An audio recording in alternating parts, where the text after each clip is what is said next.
അത് ഞാനിപ്പോ ക്ലാസ്സിൽ പറഞ്ഞായിരുന്നല്ലോ. ഞാനിപ്പോ സ്കിൻ റാഷസ് വരുന്നത്, മുഖത്ത് തടിച്ചു വരുന്നത്, ശ്വാസമുട്ടൽ വരുന്നത്, പിന്നെ ഡയറിയ, വൊമിറ്റിങ്, പലർക്കും പല രീതിയിലുള്ള സിംറ്റംസാണ് കാണിക്കുക.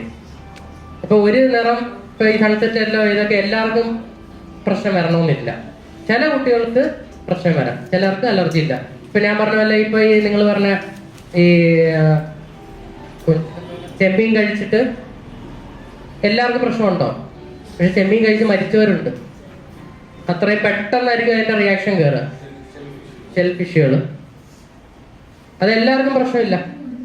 എല്ലാവർക്കും ഇത് കോമൺ ആയിട്ടും പറയാൻ പറ്റത്തില്ല. ചില കുട്ടികൾക്ക് പ്രശ്നം വരാം.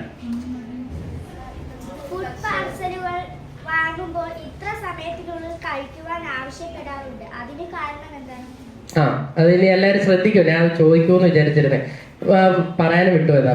ഫുഡിന്റെ നിങ്ങൾ മന്തി മേടിക്കും, ബിരിയാണി മേടിക്കും, ഇതിനകത്തൊക്കെ ലേബൽ ഉണ്ടോ എന്ന് നോക്കുമോ? നമ്മളിപ്പോ കുറെ പേർക്ക് ഫൈനൊക്കെ കൊടുത്ത് ഇനി മൊത്തത്തിലായി വരണം. ലേബൽ എന്ന് പറഞ്ഞാൽ എന്താ? ആ ഡേറ്റ്, നമ്മൾ ഈ പ്രോഡക്റ്റ് പാക്ഡ് പ്രോഡക്റ്റ് മേടിക്കുന്ന പോലെ പാഴ്സൽ മേടിക്കുമ്പോ അതിനകത്ത് ലേബൽ ഉണ്ടോ എന്ന് നോക്കണം. എങ്ങനെയാ? ഒന്നിൽ ബില്ല് നോക്കുക. ബില്ല് അതിനകത്ത് കാണുമ്പോ ഡേറ്റ്, ടൈം നോക്കും.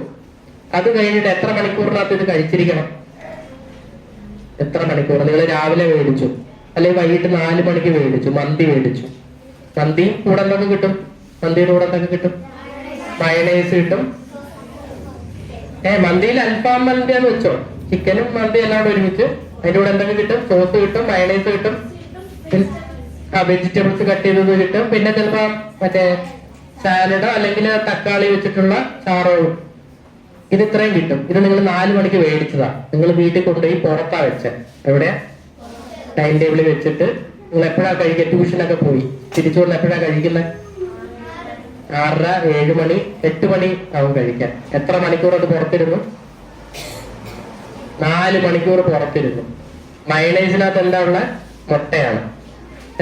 ഇപ്പൊ നേരത്തെ ആണെങ്കിൽ പച്ചമുട്ട അതേപോലെ ഉപയോഗിച്ചോണ്ടിരുന്ന, നമ്മളിപ്പോ അത് ബാൻ ചെയ്തു. കേരളത്തിൽ പച്ചമുട്ട ഉപയോഗിച്ച് മയണൈസ് ഉണ്ടാക്കാൻ സമ്മതിക്കില്ല. ഇപ്പം മുട്ട ഒന്ന് പാസ്ചറൈസ് ചെയ്ത ശേഷമേ ഇപ്പം മയണൈസ് ഉണ്ടാക്കാൻ സമ്മതിക്കത്തുള്ളൂ. അപ്പം ആ മുട്ട ഉപയോഗിച്ചിട്ടുള്ള മയണൈസ്, പിന്നെന്താ മന്തിയിൽ എന്തൊക്കെയുള്ള? മന്തി ഉണ്ട്, ചിക്കൻ ഉണ്ട്, ഇതെല്ലാം പുറത്തിരിക്കും. എത്ര മണിക്കൂറായി? 4 മണിക്കൂറായി. നിങ്ങൾ കഴിക്കുക. ആ കഴിക്കുമ്പോൾ ചിലപ്പോൾ ടേസ്റ്റ് വ്യത്യാസം ഒന്നും തോന്നത്തില്ല. പിറ്റേന്നായിരിക്കും അറിയുന്നത് എന്താ? ലൂസ് മോഷൻ, ഛർദില്. കാര്യം എന്താ? ഇത് എത്ര മണിക്കൂറിനകത്ത് കഴിച്ചിരിക്കണം? 2 മണിക്കൂർ. 2 മണിക്കൂറിനകത്ത് കഴിച്ചിരിക്കണം. നിങ്ങൾ കഴിക്കുന്നില്ല എന്നുണ്ടെങ്കിൽ എന്ത് ചെയ്യണം? വീട്ടിൽ പോയി രാത്രിയിലെ കഴിക്കുന്നുള്ളൂ, എന്ത് ചെയ്യണം? ഫ്രിഡ്ജിൽ വെക്കണം. ഫ്രിഡ്ജിൽ വെച്ചിട്ട് പിന്നെ 2-3 ദിവസം ഉപയോഗിക്കരുത്. ഫ്രിഡ്ജിൽ വെച്ച് കഴിഞ്ഞാൽ അടുത്ത തവണ അത് ചൂടാക്കി അത് കഴിച്ചിരിക്കണം. പിന്നെ എടുത്ത് പിന്നെയും ചൂടാക്കാൻ വീണ്ടും തിരിച്ചു വെച്ച് അങ്ങനെ ചെയ്യരുത്. ഒരു വട്ടേ റീഹീറ്റ് ചെയ്യാവും. നിങ്ങൾ പാഴ്സൽ മേടിച്ച ഫുഡ് ഫ്രിഡ്ജ് വെച്ച ശേഷം ഒരു തവണ റീഹീറ്റ് ചെയ്ത് കഴിക്കാം. പിന്നെയും ആ പാക്കറ്റ് എടുത്ത് കുറച്ച് കഴിച്ചു, ബാക്കി എടുത്ത് തിരിച്ച് വീണ്ടും ഫ്രിഡ്ജ് വെച്ചിട്ട് അടുത്ത ദിവസം എടുക്കാന്ന് വെച്ച് കഴിഞ്ഞാൽ എന്താ? നിങ്ങൾ ആ പുറത്ത് വെച്ചിട്ട് തവിയിട്ട് ഇളക്കി എല്ലാരും എടുത്തു, അപ്പൊ തന്നെ അത് കണ്ടാമിനേറ്റഡ് ആയി.